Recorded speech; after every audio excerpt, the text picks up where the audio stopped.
Hi everyone, and welcome to the France Festival Spooky Story Strand. I'm Kirsten, and a member of the youth team, and I'm here with Siobhan, and later on Heather, who's a BSL interpreter. There will be a film Q&A after the films have been streamed, so please stick around for them, as it's going to be great with some of the directors and the producers. So yeah, and I hope you all enjoy these films.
Hey, how's the arm doing?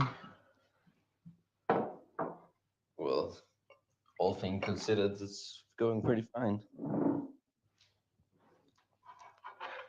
Did you hear about Ash? No. What about him?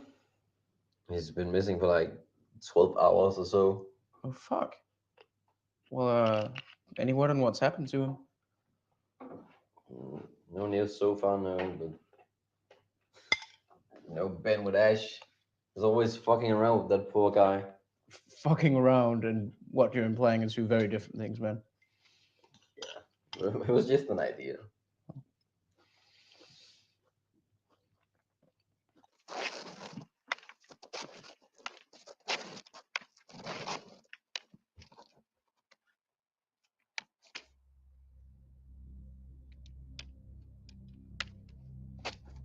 Ash?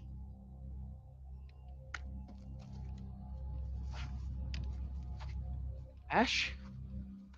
Are you alright? Don't go into the woods. What? Why? Where have you been, man? Don't go into the woods. Alright. Ash, let's just get... Ash, what are you doing? Don't go into the woods.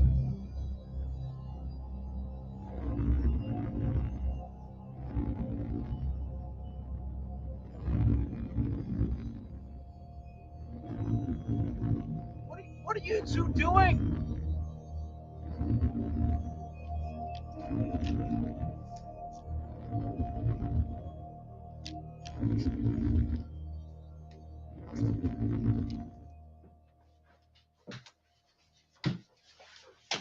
Jesus, Fred, what happened? Leo, Are you okay? You look a bit.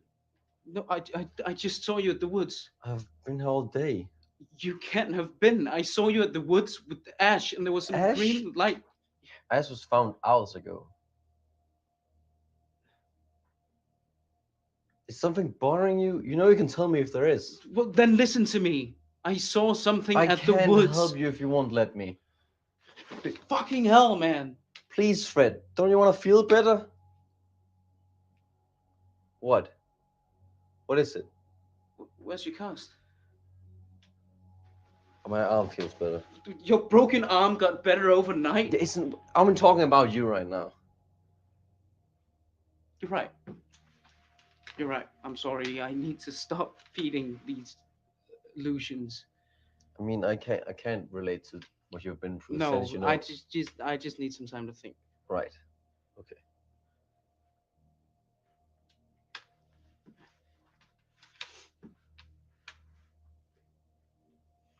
But Fred, you know. Yeah. It's all gonna be better. Okay.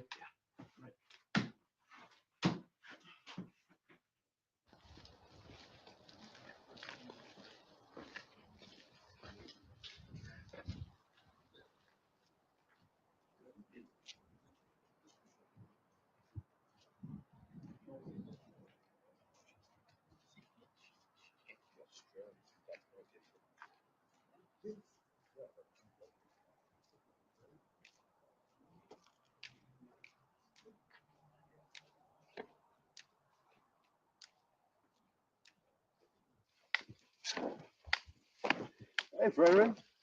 How's it going, man? I've been better. Oh, yeah. I need to ask you something.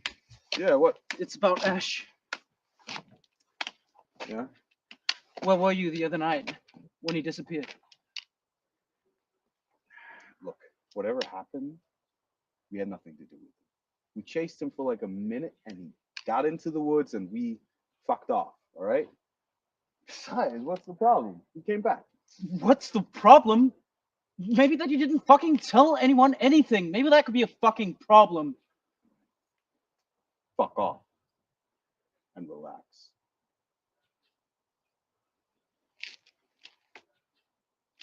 Retard.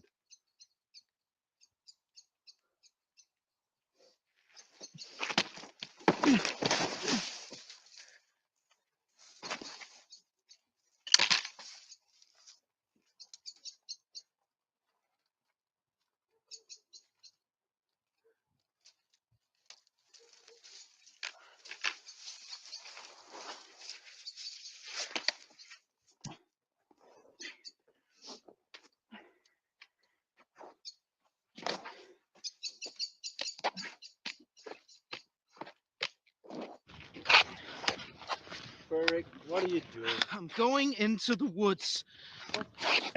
Why? I think you know. No, I don't know what the fuck is wrong with you right now.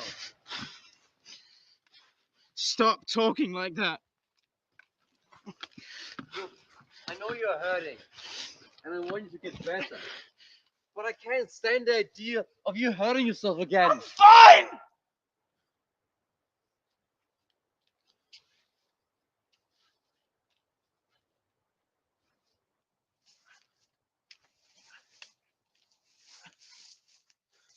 Ash? Ash, are you okay? Don't go into the woods. What? Ash, come on. We've got to get you out of the woods. Don't go into the woods. Stop. What are you doing? Don't What go are you into the doing? woods. Let go of me. Don't go into the woods. Don't go into the woods. Don't go into the woods. Don't go into the woods. Don't go into the woods. Don't go into the woods. Don't go into the woods. Don't go into the woods. Don't go into the woods. Don't go into the woods. No.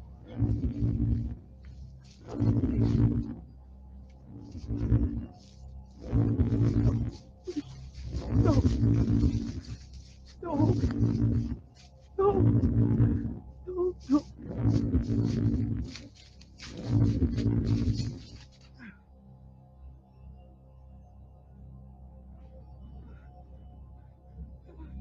Ah! Ah! Ah! Ah!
sun once died. I saw the warmth, but only the ice trickled down.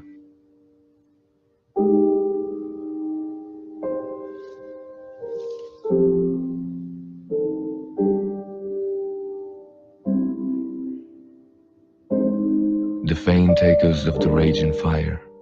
I closed my eyes.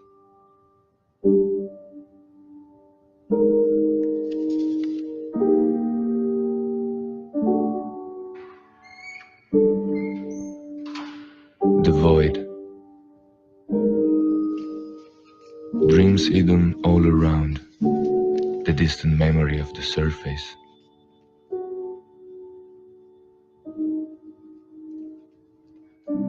I sink as the moments pass. Murk clings to my heart. There is no one. I am alone.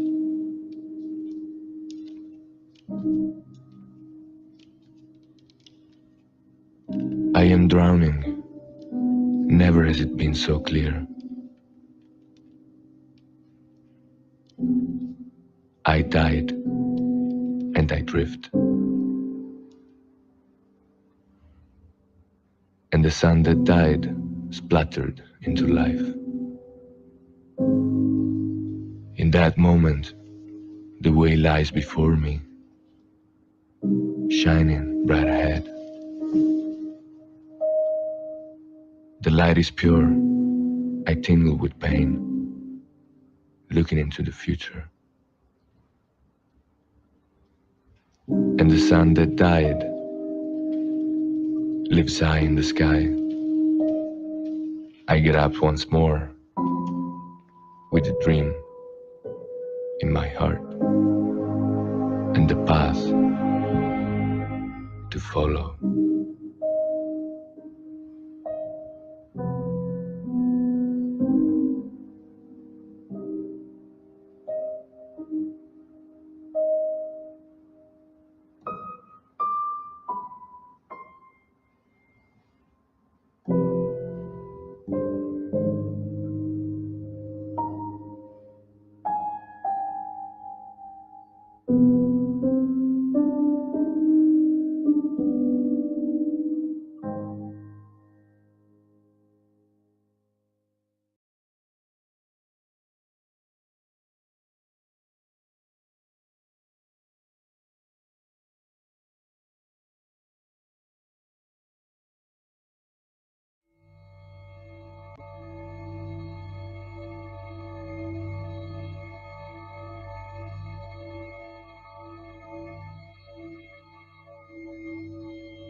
still on for tonight?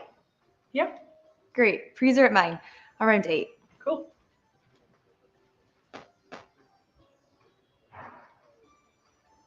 Fuck you too. She's so full of herself.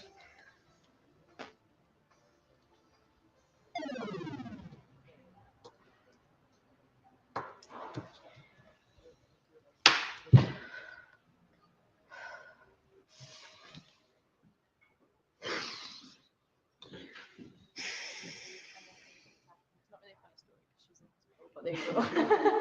Should have seen his face after.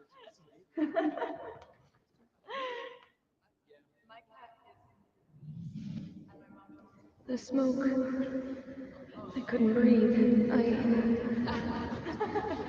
It hurts. It burns. Mm.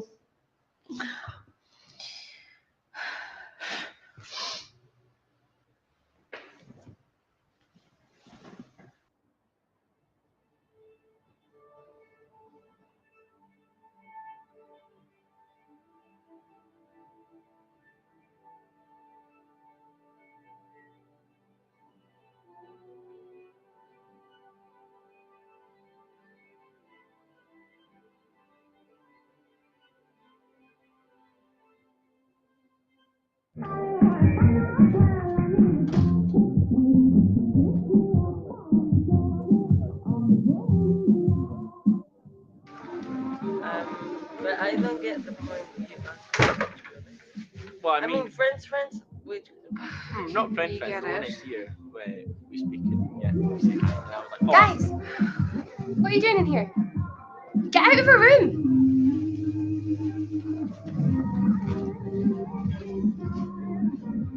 Sorry, I didn't realise they were here. Fancy a drink? No. I think I'm just gonna go to bed. Exhausted.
The flames.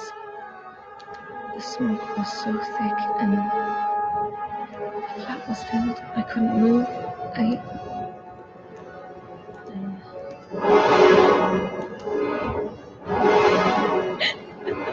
according to the doctors, the fire has been contained and no one was badly harmed. However, local farmer Joe sustained minor injuries. Here's what he had to say about the incident. Joe, tell us what happened that night. Well, I was driving home and I could see the flames from a mile off. Can you miss them? Did you hear? Hear what? Investigate. There was a massive forest fire just outside town. Some guy got caught up in it. Big tree comes crashing. Do they know what caused it? Well, some of the branches I don't think so. You've been getting a lot of visitors then, Joe? Yeah, I've had a lot of well wishes from friends and family, and some people I don't even know. There's been a lot of support. It's been lovely, and I just want to say thank you to everyone who's written in or texted me. I'll try my best to reply to everybody, but it's really appreciated. So thank you.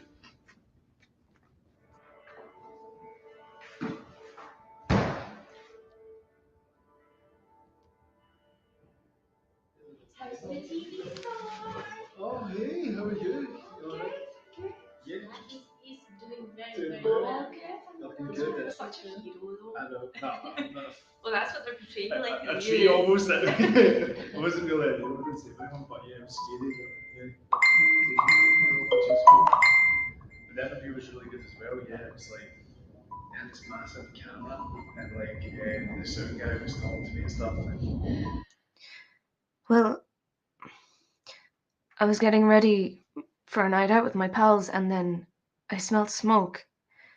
I smelled some smoke coming from the other room, so I went through and fuck. I was getting ready and I went through to the other room and there was smoke everywhere, and well, I made the mistake of breathing it in, and that's all I remember. Hey, a couple of us are going for drinks later, if you fancy it. Yeah, that sounds good. Great.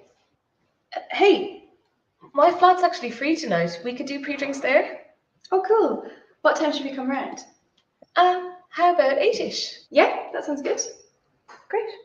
We'll see you then. Yeah, the support has been really amazing. I've been getting so many well wishes from all my friends. It's been really nice.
Stay with me.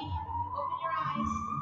Yeah, it's been really crazy. I've been getting so much love from everyone. It's really great. Everyone's being so nice to me. All this attention on me.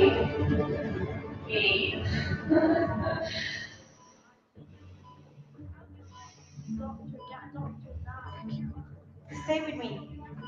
Can you hear me, Edna? Is she? I'm really sorry. Oh God. If you need someone to talk to, then Oh God.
They were all absolutely amazing, as you guys I'm sure already know.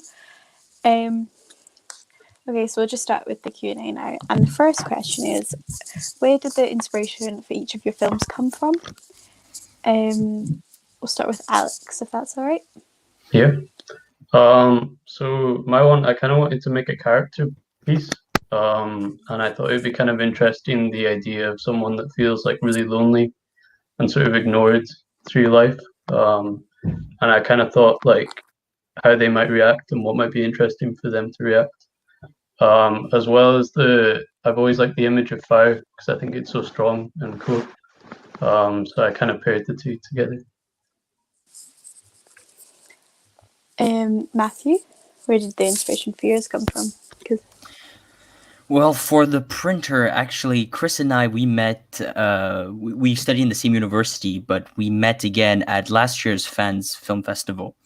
And we just shared our mutual love for movies and our plans for what we wanted to do with filmmaking. And when we came back to the campus, we just said, let's just make a movie. And I had this idea at the back of my head for a sort of supernatural printer. And I didn't even know if it was going to work or anything, but I just told Chris, let's go and shoot it. And Chris was very optimistic about it. So we didn't even plan anything. We just went directly to the library and started shooting, brainstorming on the spot. And so the inspiration was really on the spot. But for the string, it was just usually I think when you come up with for an idea for a film, you come up with a story. And then you gather around all the resources and material to make that story into a film. But what I usually do is I do the opposite, actually. I first look at what I already have available currently at my disposition, whether it's like objects or locations. And then I try and make a film out of that. And I remember for the string, I just had, it was a tricycle and a piece of string. And so I thought, how can I make a film just based on these two objects? And that's how I came up with the string. Fascinating. Patrick, what about you? I took a lot of inspiration from old sci-fi about assimilation, you know, the concept of a hive mind being a threat to people, like Invasion of the Body Snatchers and stuff like that. But I wanted to have a more kind of subversive look at that kind of narrative and what that implies by asking a question like, what if someone's life was so abhorrent and relentless and just not worth living that it got to the point where maybe losing your identity would actually be the closest thing to sanctuary you could find in your life. Yeah, that's amazing. I suppose my next question is, what led you to creating, I suppose, a darker film, or as we've called it, spooky film? Alex? I'm not really sure. I think I don't know. I think when it comes to like sort of characters and stuff, I think I always find it more interesting when they've got a sort of dark twist to their psychology. I think, yeah, I just find it more interesting. I think. For darker aspects. Yeah. Matthew or Chris, do you want to answer this one for printer? Do you want to go, Chris? Yeah, sure. I mean, I don't know. We were kind of brainstorming, and with a perfect printer, you have to have a bit of darkness in there in order to make it interesting. Or maybe it was just the shitty weather in Sterling about that time and the mild depression again. I don't know, but it is what we came up with, and I'm happy with it. I suppose Matthew then for the string. Yeah, I think. Well, what's cool about fiction is that you can really explore any thematic and situation, no matter how dark or disturbing it is. And when it comes to like fear, it's one of humans' most primal instinct. And so with fiction, you can just play around with it without any repercussions in real life. And I think that, well, when it comes to, well, the printer isn't really dark. It's more like comedy-ish, but we've always tried to work with like the character is his own worst enemy. And so in the printer and the string, well, in the printer, you got a guy who goes around, this library, and he plays around with this supernatural printer, and he sort of gives in to his own greed, and karma hits him right in the face at the end. And it's kind of the same with the string. It's a guy who refuses to see all the omens that are appearing around him, and because he's a rational guy, and then he uncovers too late that, well, those omens are actually foreshadowing his own demise. So I think that playing around with dark themes in fiction is probably the most fun thing you can do. Patrick?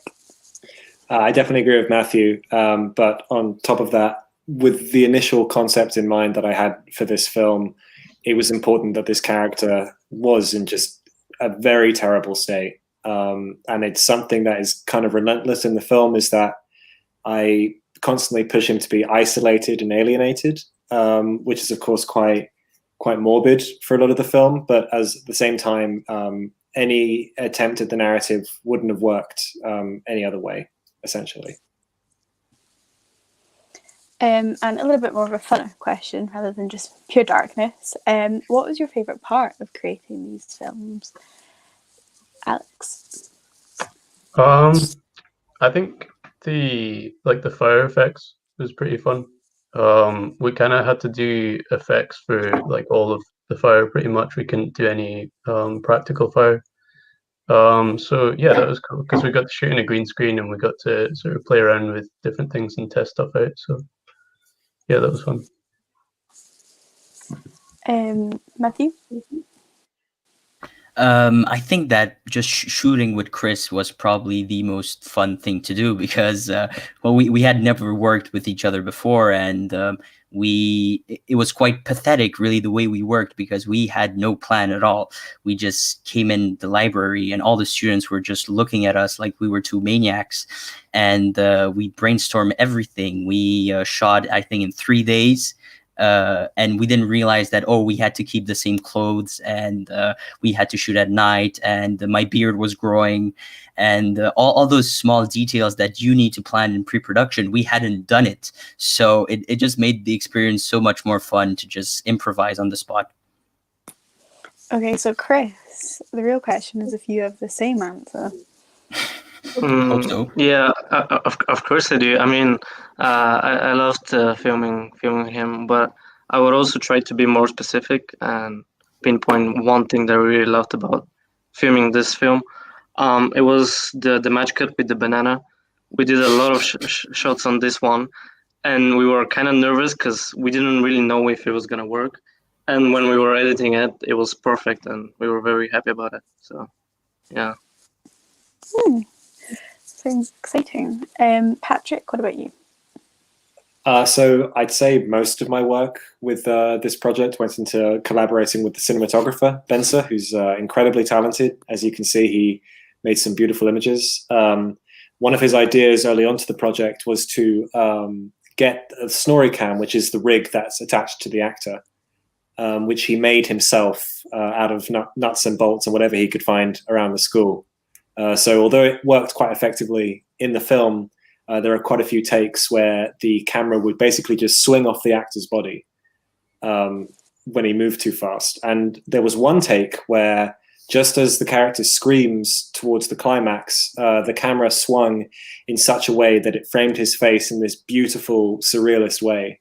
And it was just this incredible accident that we happened to get. But unfortunately, no matter how we tried to edit it, it didn't quite make it into the cut or work properly. So we had to kill that darling, unfortunately. But that was probably one of my favorite moments. There's something really amazing about accidentally getting something incredible. Sounds, well, a lot. So my next question is, what did creating this film teach you? What has it taught you as a filmmaker? Alex? I mean, I think the big thing was because it was such a low budget film, so much of it had to be off of kind of favors and like knowing the right people and asking around. So it kind of just taught me how useful it is just to sort of go out and ask, and like I think people will say yes a lot more than you think. So yeah, just not to be afraid to go out there. Matthew, what did this teach you? Well, I'll let Chris answer for the printer, but for the string, I think to me it was just realizing that, well, I can make a short film completely on my own despite the confinement, because I shot the film right in the confinement, so I was limited to my family house and to myself because I didn't have anybody else for crew members or actors. And I think the greatest challenge I had in this film was in my script, I had a scene that said hospital room interior. And then I realized, oh yeah, there's a global pandemic. So I'm not going to have a hospital room. And just trying to come up with creative alternatives to that, no budget alternatives. I think that was the main thing that I learned from making that film. So just DIYing, I suppose. DIY, yeah. Yeah. Chris, for you, for the printer? Well, for one, filming with friends and especially good friends is always better. It's always amazing. And also that even a simple idea like the one we had, like the printer, can take a lot of work, unexpected errors, and like maybe too much time than what you expected before that. So yeah, that was a nice lesson for sure. Patrick, what about you? I'm sorry, could you repeat the question? I think I missed the what did creating this film teach you as a filmmaker? Probably that no matter how good a film looks or how complicated the shots are, the two most important elements of any film or narrative really is the script and the acting. From that project, I've learned in future projects to put much more investment into that.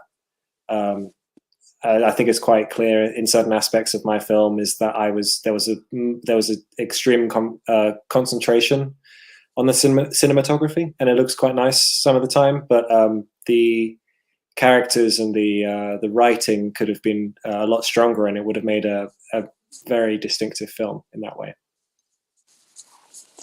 And then my next question is: do you have any future plans for your next films? What are your next steps?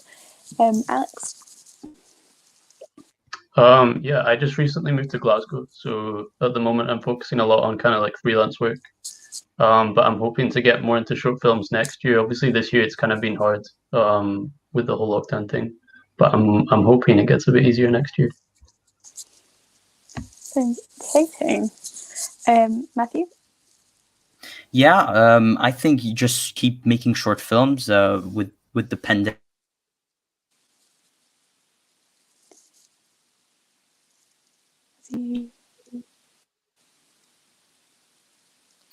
Works so films in my rooms. Oh, was I blocked? Yeah, you're just frozen for a second there. All right, okay. Chris, what about you? Yeah, well, basically the same. Just keep making films as long as I have any good ideas. We actually shot 2 films with Matthew, but we might have lost everything because his laptop broke down. So yeah, but hopefully we didn't.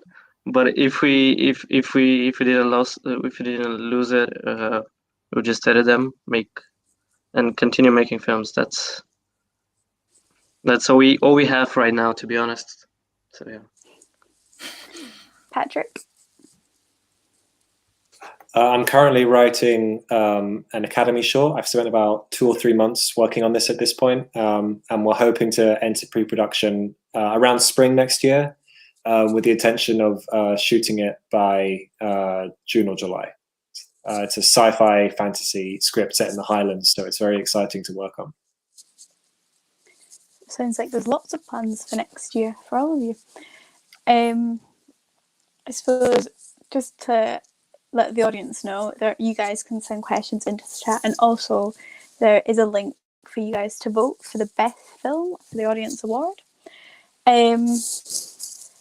We still got a wee bit of time, so just another question is, as these films were a bit darker, what is your favourite horror film if you watch horror? And if you don't, that's completely fine. But, if we're going down the dark theme. Alex, you got one? Yeah, I like Scream. I think that might be my favorite. Solid. Chris? Well, I'm not much into horror, but I'll probably say Get Out. It's pretty good. Jordan Peele is amazing at what he does. Matthew? Yeah, no, I just wanted to say I got a glimpse of a Scream poster, I think, in Alex's film. I think so. Might have been. Yeah. Yeah, it was, yeah. Yeah. I think I don't think I have a favorite horror film, but horror is definitely my favorite genre. And one of the films that is on my top list is The Thing by John Carpenter. It's more sci-fi horror, but it's really, really good. I suppose one of the most famous horror films of all time is sci-fi, and that's Alien. So yeah, it's better than Alien, though. I'll have to check it out. Patrick, what about you? I'm sorry, I have to say it.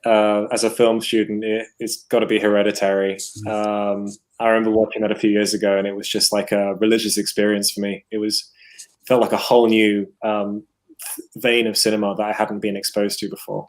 Just a beautiful piece of art that was like transcendent of genre itself, but definitely a horror film at the same time. The framing of your film actually reminded me of Hereditary. There's a shot in the house. The house thing. Yeah, there was a lot of inspiration taken from Hereditary. It's the same thing with like a subversive plot structure, where Hereditary is kind of about how, what if a family doesn't overcome loss and gets worse, rather than overcome something and gets better. I took a lot of inspiration from it in that way as well. Have you watched Midsummer? I think that's also just an absolutely amazing film. Really beautiful film as well. It's fantastic stuff. Okay, so my next question is, what advice would you give to other filmmakers? We are a youth-targeted film festival, so to any young people watching, what would be your best advice? Alex? I would say just keep making stuff as much as possible. I feel like making films is the best way to learn, for sure, 100%. So yeah, just keep making stuff. Yeah. Chris? I don't think I'm the one to give advice, but I guess just keep making whatever you feel like making, and don't care whatever anyone thinks about whatever you're making. I just finished making a film called The Big Fart, and Matthew was very pessimistic about it, but I'm proud. I'm proud of my work, and I feel like every filmmaker should be proud of what he's doing. So yeah, doing it for yourself as well. Yeah. Matthew? Yeah, I don't know. I think it's just often people will say that if you want to be a filmmaker, you're probably not going to make it. That's a very good advice, and yeah. Patrick? Like Chris, I would heavily warn not to take my advice on anything related to film, but I think what I'd say is that there's a lot for young filmmakers. There's a lot of posterity around the concept of vision. You know, we hear about auteurs like Kubrick or Spielberg and how they had unyielding visions of what everything should be. Film is primarily collaboration. You shouldn't treat people you're working with like puppets. If you want to create something really amazing, you have to learn how to take ideas and criticism from other people that you're working with. And also, vision is only as half as important as preparation or communication in that way as well, I'd say. Yeah. So just one final question. If you had to change anything in the films you guys have made, what would it be? Alex? I don't know, I'm just going to say, I'm going to allow you one thing. One thing. No pure negative criticism. Right. I think I would just work on the script a bit more. I definitely got some feedback from people while I was writing the script that maybe would have been good to listen to. Yeah, I'm not really sure about one thing. I think there would be lots of things that I would want to change. Matthew? Gosh, you said no negative things? Wait, what? Sorry, I couldn't hear you there. You cut out. You said no negative things? Sorry, I've got No, that's fine. It's just that I only have negative things in mind to change. I think I'd change probably everything because, well, for the printer especially, the sound is bad. And the fact that we basically didn't prepare ourselves, I would just put like redo the entire post-production phase. And for the string, I think it's probably not shoot outside, especially in the UK, because it's very unpredictable. Yeah, the clouds come and go within about 20 seconds. Chris, for you? Yeah, I would totally agree with Matthew about the printer. I mean, about the post-production more specifically. I mean, even putting on ambient office sound throughout the whole film and not cutting every time, and noticing that it's like different. I don't know, talking in the background, that would have been way better for sure. Patrick, what about you? I wish I'd spent more time working with the actors, both before and during the shoot. I think that would have been the best benefit for the film. Yeah, well, solid advice for you all to take into the future. Yeah, that's it. I'd like to thank you all so much for coming. Thank you for entering your films into the festival. I'd like to thank all of the viewers for coming, and I'd like to thank the BSL interpreters. I'd also highly recommend, we have some great events on tomorrow. Feel free to check any of them out. They're all free. And yeah, so just one last thank you to everything. Thank you. Thank you. Thank you. Thanks.